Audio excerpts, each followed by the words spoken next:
예수는 유대교에서 개종했으나 아직도 믿음의 뿌리가 견고하지 못한 성도들, 중심이 흔들리고 있던 성도들에게 믿음의 근본이 뭐냐, 믿음의 뿌리에 대해서 가르치는 말씀이기 때문에 5장 이후부터는 물론 그 이전도 있지만 율법에 대한 말씀을 많이 해요.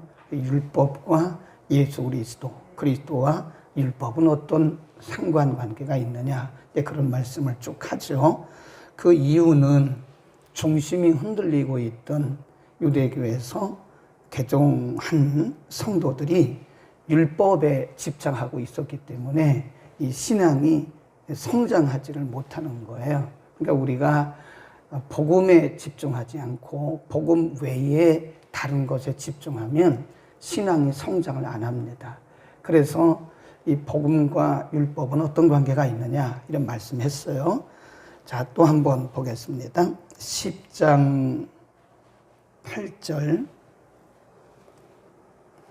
9절부터 보겠습니다. 10장 9절에 보면 그 후에 말씀하시기를 보시옵소서, 내가 하나님의 뜻을 행하러 왔나이다 하셨으니 그 첫 것 율법이죠. 구약의 율법을 폐하심은 둘째 것을 세우려 하심이라 그랬습니다.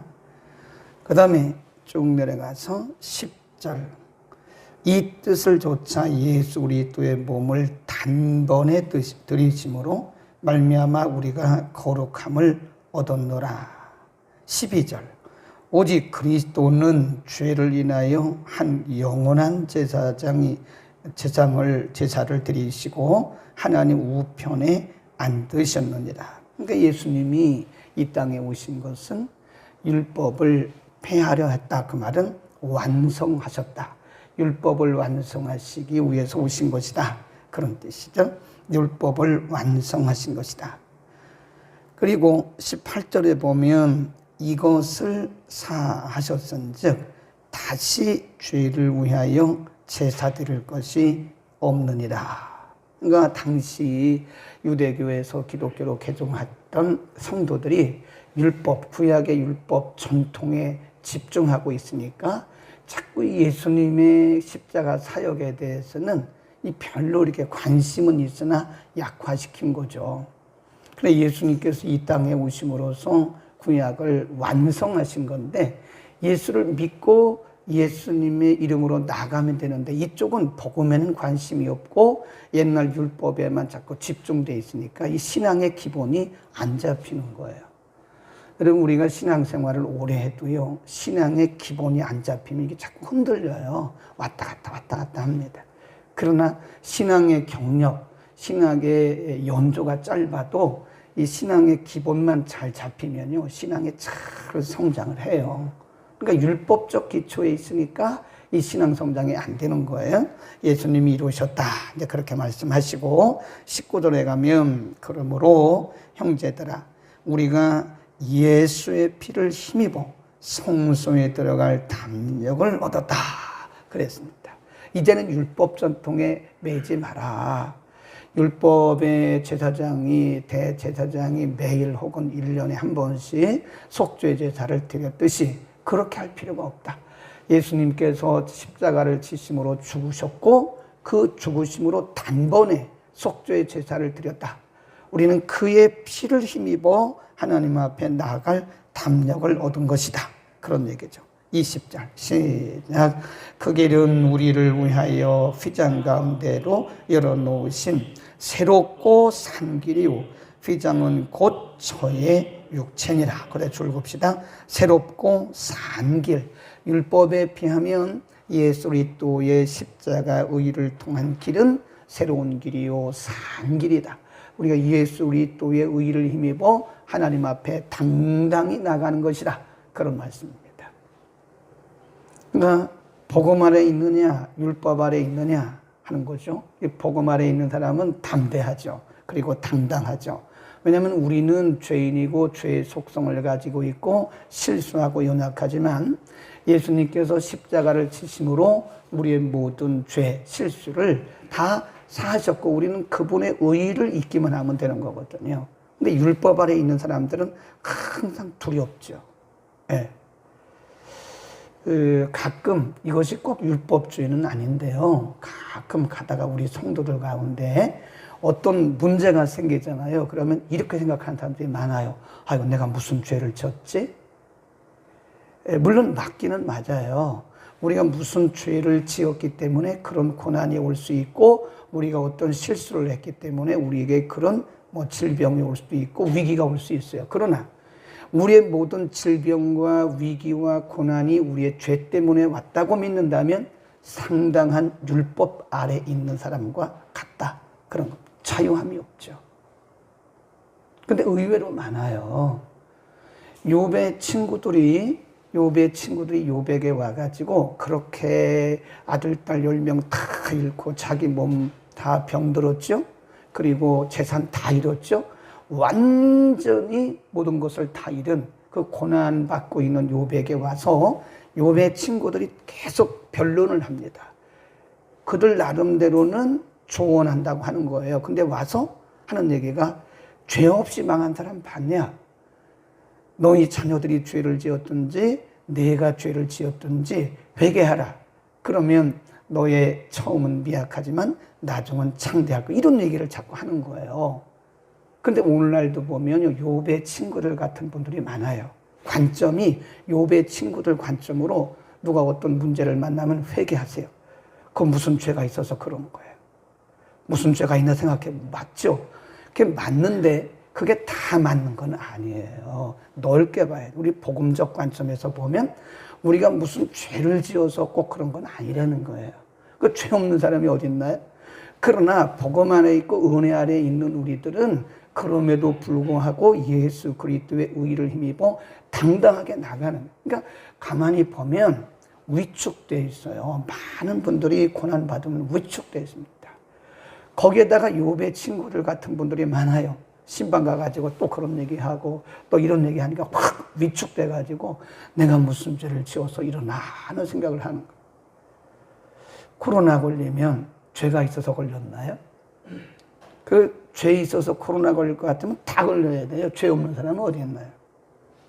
심지어는 그런 것까지도 어떤 분들은 코로나 걸린 게 죄 때문에 그렇다고 무슨 죄를 지었나 이렇게 얘기하는 분도 있다니까요. 그것은 맞기는 맞으나 아주 제한적이고 우리는 복음 아래 은혜 아래에 있는 사람들이기 때문에 그럼에도 불구하고 그리스도의 의의를 힘입어 우리가 당당히 나가는 것이다. 위축되지 말라는 거죠. 그 얘기입니다. 다시 한번 보세요. 19절. 그러므로 형제들아 우리가 예수의 피를 힘입어 성소에 들어갈 담력을 얻었나니 20절. 그 길은 우리를 위하여 휘장 가운데로 열어놓으신 새롭고 산 길이요 휘장은 곧 저의 육체니라. 22. 시작. 우리가 마음의 뿌림을 받아 양심의 악을 깨닫고 몸을 맑은 물로 씻었으니 참마음과 온전한 믿음으로 하나님께 나아가자. 그래. 그러니까 자꾸 율법적인 관점과 율법법 전통이 우리에게 어떨 때 보면 안개 낀 것처럼 복음을 흐릴 때가 많아요. 복음은 자유입니다. 율법으로부터의 자유, 우리의 죄로부터의 자유, 우리의 양심의 죄로부터의 자유. 이게 자유거든요, 복음은. 근데 율법적 전통이나 율법적 관점이 우리 눈에 안개 낀 것처럼 희미하게 하는 거예요. 이걸 걷어내라 이거예요. 복음으로 이것을 걷어내라는 거예요. 네.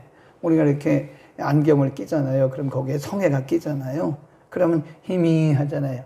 성에를 싹 닦아보세요. 그럼 맑잖아요. 그런 것처럼 복음의 안경을 끼라는 거예요, 이제는. 아멘.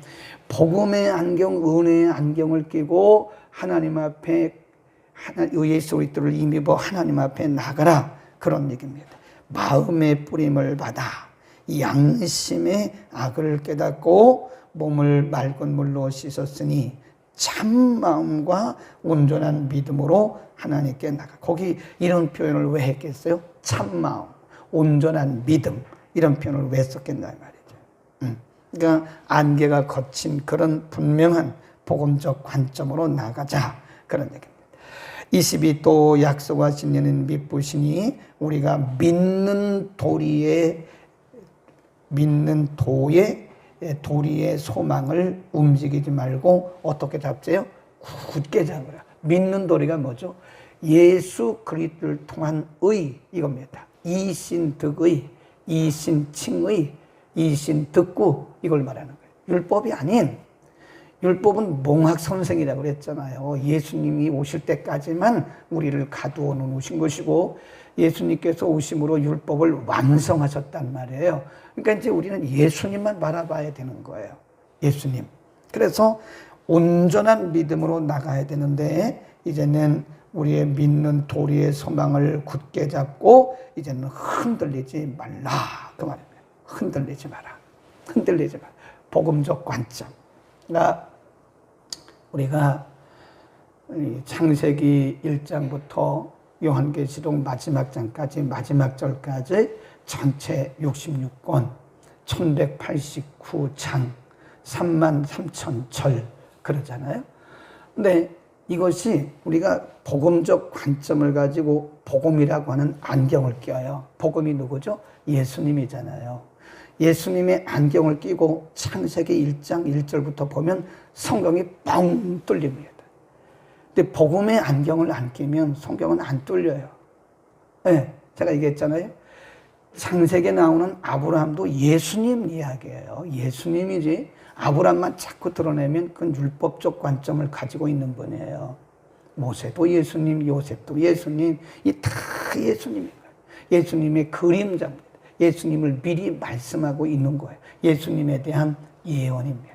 그러니까 성경은 한마디로 말하면 창세기부터 계시록까지 다 예수님에 대한 말씀이에요. 예수님.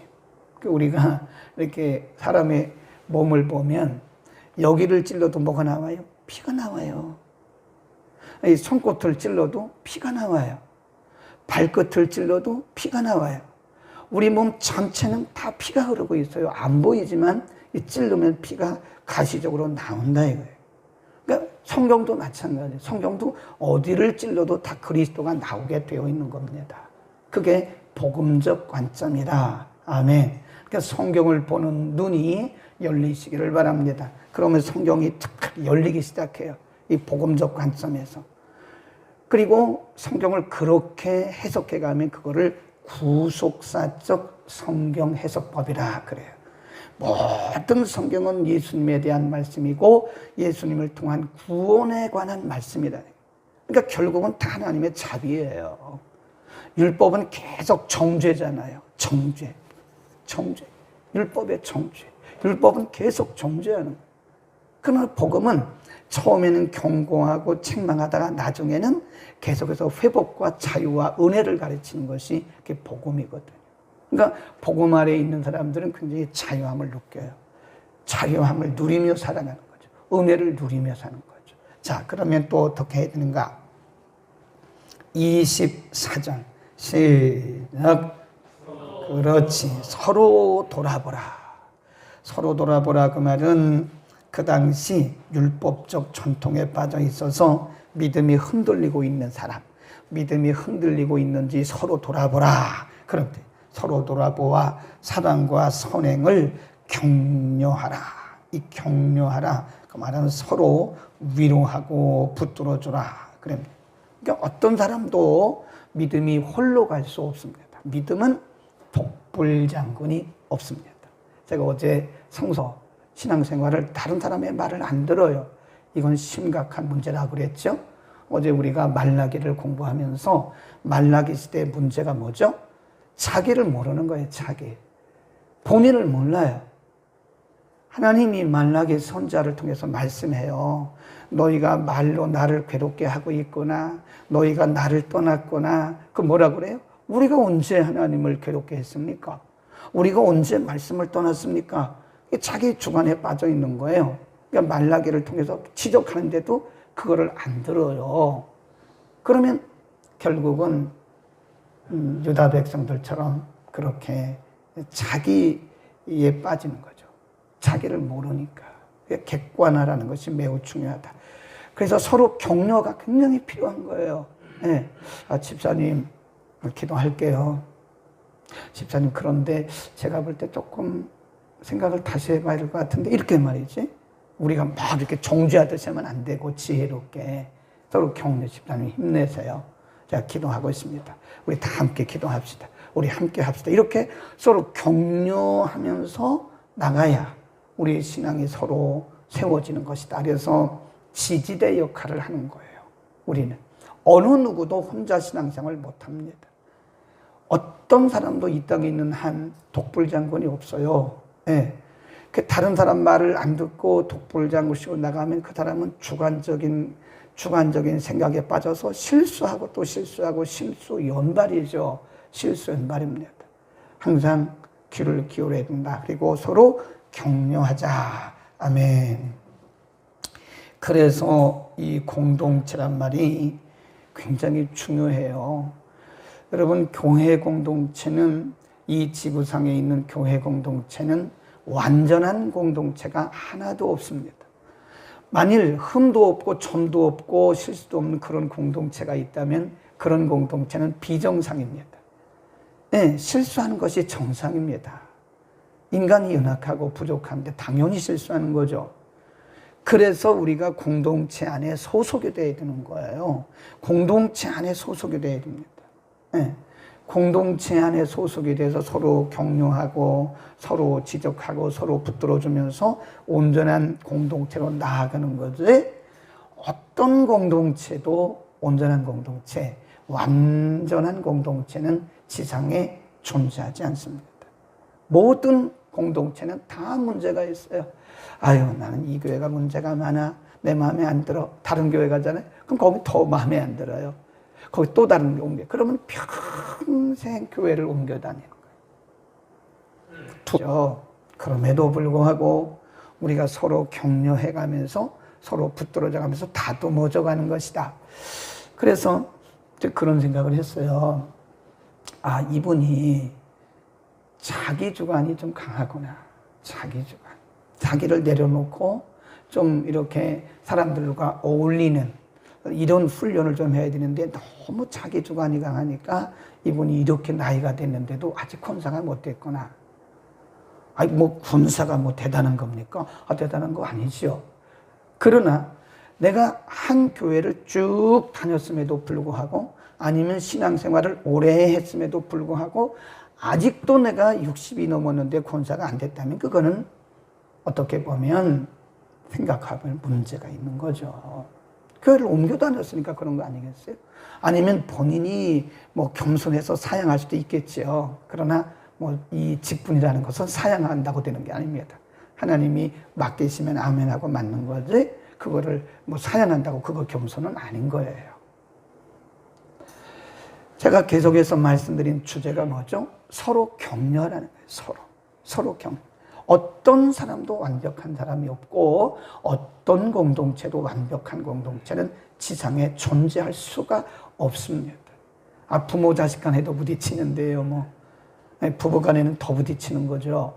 형제 간에도 더 부딪히는 거죠. 그러나 맞춰 사는 거죠. 네. 형제의 애를 가지고 우리는 서로 형제의 지체애를 가지고 서로 가는 것이다. 그 다음에 하나 더 25절 시작. 모이기를 패하는 어떤 사람들의 뭐와 같이 습관과 같이 하지 말고 오직 권하여 그날이 가까움을 볼수록 더욱 그리하자 그랬습니다. 이게 모이기를 패하는 거, 이게 공동체 예배, 이거 패하는 거요. 습관됩니다. 우리가 지난 2주간 동안 금요 기도회를, 금요 성령불 기도회를 온라인으로 했잖아요. 그러니까 제 생각, 편하다 생각이 들더라고요. 굳이 뭐 성전에 다 모여가지고 막 땀 흘리면서 찬송하고 막 이렇게 하지 말고, 이게 괜찮네. 금요일날 저녁에 8시 반부터 9시 반까지 딱 1시간 동안 그냥 온라인으로 딱 하고 그냥 끝나고 집에 가니까 편하네? 이런 생각이 들으려고 하더라니까요. 목요일 날도 온라인으로 하니까 편하네? 이런 생각이 들으려고 하더라고요. 저도 예배를 생명으로 여기는 저도요. 이게 하다 보니까 편하네? 이런 생각이 들으려고 하더라니까요. 이게 오래가면 습관이 됩니다. 습관이 돼요. 그러니까 어떤 사람들 모이기를 패하는 어떤 사람들의 습관과 같이 하지 말고 그날이 가까움을 볼수록 우리가 모이기를 더 힘써 모이라. 예수님의 재림이 가까울수록 우리는 힘써 모여야 된다. 여러분, 우리가 모일 때 성령의 역사가 강하게 나타납니다. 여럿이 모일 때. 근데 이게 온라인으로 하다 보니까요, 잘못하면 습관됩니다. 습관. 편하니까. 편해요. 굳이 왔다 갔다 할 필요도 없고, 굳이 더운데 그냥 왔다 갔다 할 필요도 없고, 편하다니까요. 이것이 나중에 습관되면요, 안 모여요. 안 모입니다. 그래, 목회자들이 걱정하는 것 중에 하나가 이제 3년 가까이 되다 보니까 온라인 예배에 이제 아주 익숙해진 거예요. 온라인 예배. 그러니까 이 성전에 어떤 분들은 성전 예배를 갈급하는 분도 있지만 어떤 분들은 이제 굳이 안 가도 된다. 그래서 문제가 있으면 조금이라도 어떤 개인적인 사정이 있으면 온라인 예배 드리고 가면 되는 거고 굳이 교회까지 안 가도 된다는 그런 습관이 우리에게 들기 전에 정신 차려야 된다 이겁니다. 이게 습관되면요, 미안합니다. 집에서 계신 분들, 집에서 계신 분들이야 어쩔 수 없이 하는 거죠. 여기까지 올 수가 없으니까. 그러나 여기서 말씀하는 것은 모임 자체에 대해서 우리가 습관적으로 패하는 일을 하지 말자. 가만 갈수록 이제 모이기가 더 힘들어지는 시대가 왔는데 우리가 그날이 가까움을 볼수록 더욱더 힘써 모여요. 사도행전 2장에 보면 사도행전 교회가 왜 이렇게 성령이 충만하고 말씀이 충만하고 불과 120명을 가지고 예루살렘을 뒤집잖아요. 유다 지역을 뒤집잖아요. 사마리아를 뒤집잖아요. 소아시아를 뒤집잖아요. 그 뜨거운 열기가 저 유럽까지 퍼지잖아요. 왜 그래요? 그 120명으로 시작된 겁니다. 120명으로. 1200명도 아니에요. 500명도 아니에요. 예수님 승천하고 나서 120명 문도가 그것도 이런 정상적인 교회가 아니라 마가다락방 교회인데 가보니까 마가다락방 이런 교회가 아니더라니까요. 스라브예요. 스라브. 2층 스라브. 지붕입니다. 지붕. 마가다락방 교회가 매일 모였어요. 매일 저녁 모여서 매일 기도하고 매일 기도회하고 매일 말씀 배우고 매일 성찬식 하고 이러니까 거기에 성령의 뜨거운 불이 역사하게 된 거라 이거. 마지막 때는 사람들이 안 모이려고 그래요. 그 습관이 되면 안 됩니다. 그거 악한 습관입니다. 계속 모이기를 이 코로나 때문에 우리가 잠정적으로 2주 중단하긴 했지만 이거는 패한 건 아니에요. 서로의 건강을 위해서 우리가 잠정적으로 이렇게 한 거지 이거 패한 건 아니고 어쨌든 우리는 자꾸 모여야 됩니다. 계속 모여서 기도하고 말씀 배우고 서로 교제할 때 여기에 성령의 역사가 일어나는 것이다. 우리가 모일 때 성령의 불이 떨어지는 겁니다. 아멘. 기도하겠습니다. 세계 외국인 선교신학교 파견을 모명으로 드렸습니다. 걸어가신 우리 아버지, 우리를 율법의 정죄로부터 구원하시고 예수 그리스도께서 단번에 자기의 몸을 들여 십자가에서 모든 율법적 요구를 완성하심으로 새롭고 산 길을 우리에게 열어주시고 우리에게 오직 예수 그리스도를 믿고 우리 마음에 영접하여 예수 그리스도의 의를 힘입어 하나님 앞에 담대히 나갈 수 있는 은혜 주심을 감사합니다. 하나님, 우리는 연약하고 여전히 죄성이 있으나 예수 그리스도께서 이루어놓으신 의를 힘입어 당당히 그리고 담대하게 주 앞에 나아갑니다. 이제는 우리가 새롭고 산 길로만 가게 하시고 율법적 전통에 빠지지 말게 하옵소서. 서로가 서로를 격려하면서 돌아보고 선행과 믿음을 서로 격려하라고 말씀하신 주님, 우리 모두가 다 연약하고 부족한 사람들입니다. 우리 가운데 완전한 사람 하나도 없고 남의 도움이 필요 없는 사람 하나도 없습니다. 우리가 서로가 서로를 기도하며 도와주며 붙들어주며 격려하며 아름답고 건강한 공동체를 이루게 하옵소서. 겸손한 마음을 우리에게 주셔서 우리가 서로 격려하고 서로 세워주는 일에 우리 자신을 드리게 하옵시고, 모이기를 패하는 어떤 사람들의 악한 습관과 같이 하지 말고 그날이 가까움을 볼수록 모이기를 힘쓰라고 말씀하신 주님, 사도행전의 마가다락방 초대교회처럼 우리가 모이기를 힘쓰며 말씀 배우기를 힘쓰고 기도하기에 힘쓸 때에 우리 가운데 성령의 불이 임하여 우리들을 통하여 주님의 나라가 확장될 줄로 믿습니다.